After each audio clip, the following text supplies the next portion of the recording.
Pozdrav svima dragi Nokia ljubci, Marin ovdje s Nokia Mobloga. Sada ću za vas napraviti raspakiranje Nokia Lumia 530 uređaja.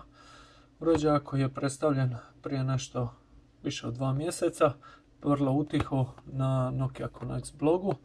Microsoft nije radio nikakav poseban događaj da bi predstavio ovaj uređaj koji je u biti značajno spustio cijenu Lumia uređaja. Dakle, ona je sad otišla ispod 1000 kuna, odnosno negdje oko 100 eura, ovisno o tržištima kojima dolazi. Lumia 530 je došla nakon Lumije 630 koja je bila prvi Windows 8.1 budžetni uređaj i 530 je tu granicu pomakla još dalje.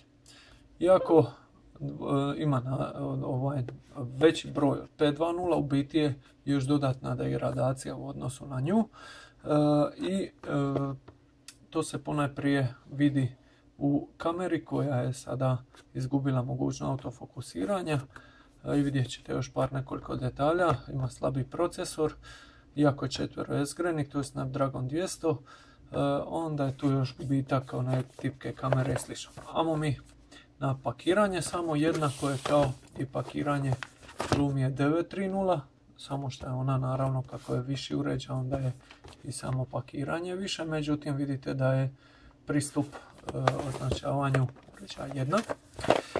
Cijena uređaja se može vidjeti na samom pakiranju zašto je niska. Znači u pakiranje ide dakle uređaj, onda tu dobivate još bateriju, punjač, nemate USB kabel, micro USB i imate upustoj. S druge strane vidite to Windows Phone uređaj, dolazi s Mix radijom, mapama i Here Drive Plus navigacijom, Snapdragon Qualcomm i naznačene su više manje sve boje popularne, trenutno popularna zelena ljubića, ova narančasta, ali još dolazi u bijeloj, crnoj i cijan varijanti. Dakle, klasično ovo malo tanko pakiranje, nema više one ciglice. Prvo što dobijete kad otvorite uređaj, kad otvorite pakiranje je sami uređaj koji djeluje, znači djeluje jako simpatično, dosta je mal i stvarno djeluje kao stare S40 Nokia. Znači vidite, dobili smo uređaj u zelenoj boji što je naznačeno i s ove strane na pakiranju. Evo kako možete vidjeti.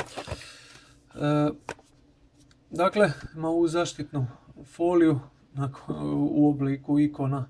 Tu se vidi da su ove softverske tipke, odnosno hardverske kontrolne tipke prebačene u softver.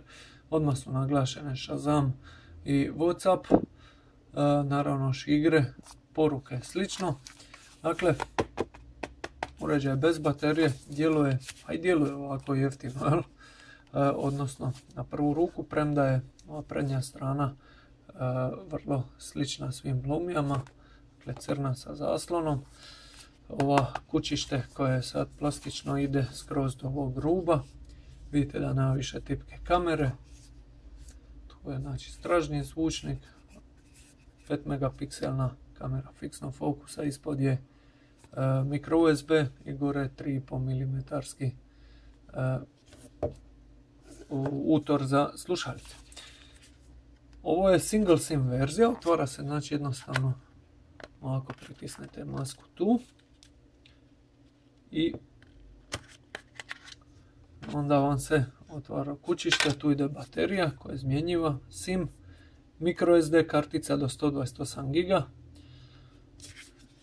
koje možete staviti i ove maske kako djeluju jeftino, ali su dosta su čvrste. Znači to je zvučnik koji je ovdje obložen nekakvom gumom da vjerojatno ne uđe prašina dalje unutar uređaja. Ok, dalje u pakiranju imamo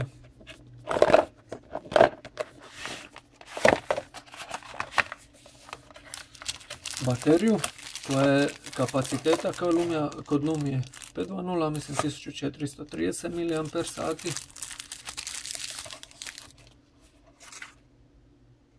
Dizajn baterija promijenjen bitno. dobro. I tu je još micro USB punjač kojeg smo imali prilike vidjeti i kod Nokia XL i kod Lumia 630, dakle to je ta jeftinija varijanta, kabela nemate nažalost, ali dobro, možete ga jeftino kupiti, još dolazi uputstvo. Ovo je uređaj namijenjen talijanskom tržištu, pa je on na talijanskom jeziku, pokazuje vam osnovne neke funkcije kako napraviti. I to je to. Dakle, sada vidimo ono što svi više manje volite, a to je ovo skidanje. Evo ga, 3, 4. Odlično. Dakle, to je bilo jedno kratko raspakiranje Nokia Lumia 530 uređaja. Ekipa, pratite nas, komentirajte, lajkajte, vidimo se.